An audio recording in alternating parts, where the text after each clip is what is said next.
মশলা সরবরাহ কম থাকায় প্রভাব পড়েছে বাজারে, বেড়েছে প্রায় সব ধরনের মশলার দাম। কিন্তু চালের সরবরাহ ভালো থাকায় আগের চেয়ে দাম কিছুটা কমেছে। আরো জানাতে বড় বাজার থেকে যুক্ত হয়েছেন মশিউর কায়েস। কায়েস, আপনার কাছে জানতে চাই মশলার দাম আগের চেয়ে কত টাকা বেড়েছে, এবং একই সঙ্গে জানতে চাই কোন চাল কত দামে বিক্রি হচ্ছে।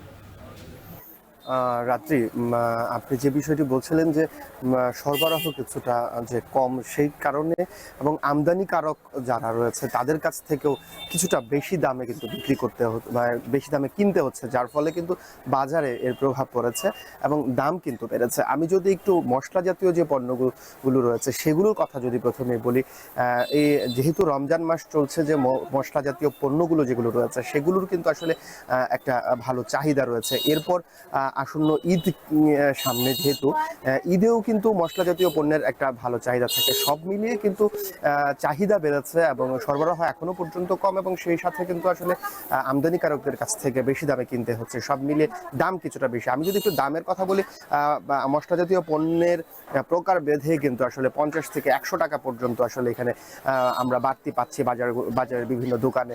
যদি বলি যে জিরা যেই পণ্যটি রয়েছে সেটি কিন্তু 50 টাকা বেড়ে এখন বিক্রি হচ্ছে 700 টাকায়।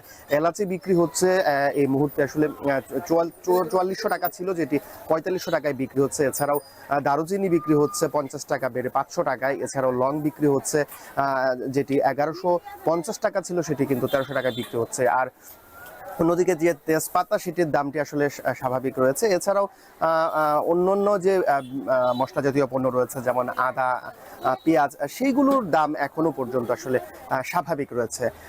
অপরদিকে যদি বলি যে চালের বাজারে সরবরাহ ভালো, কিশোরগঞ্জের যে কটি বাজার রয়েছে সবগুলোতেই আমরা দেখেছি যে চালের আসলে সংকট না থাকায় কিন্তু সেখানটায় দাম অনেকগুলো চালের কমেছে। এর মধ্যে যদি বলি যে সবচাইতে বেশি সচরাচর যে চালগুলো বাজারে সবচেয়ে বেশি বিক্রি হয়, যেমন 28, 29 এবং 49 যে চালগুলো, বিশেষ করে 28 চালটি কিন্তু বিক্রি হতো আগে 70 টাকায়, সেটি কিন্তু এখন 66 টাকায় বিক্রি হচ্ছে। এছাড়াও 29 যে চালটি, সেটি কিন্তু 64 টাকা থেকে কমে সেটি কিন্তু 62 টাকায় বিক্রি হচ্ছে।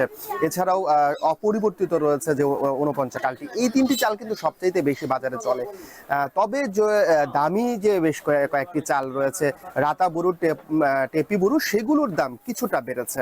তো সরবরাহ আসলে সেগুলো কমে যাবে বলছে দোকানিরা। তো এই ছিল রাত্রি আমার কাছে কিশোরগঞ্জ থেকে মশলা এবং চালের বাজারের সর্বশেষ তথ্য। কিশোরগঞ্জের বাজার পরিস্থিতি জানাতে আমাদের সঙ্গে যুক্ত ছিলেন সহকর্মী মশিউর কায়েস। বৈষম্য বিরোধী ছাত্র আন্দোলনের সময় শিক্ষার্থী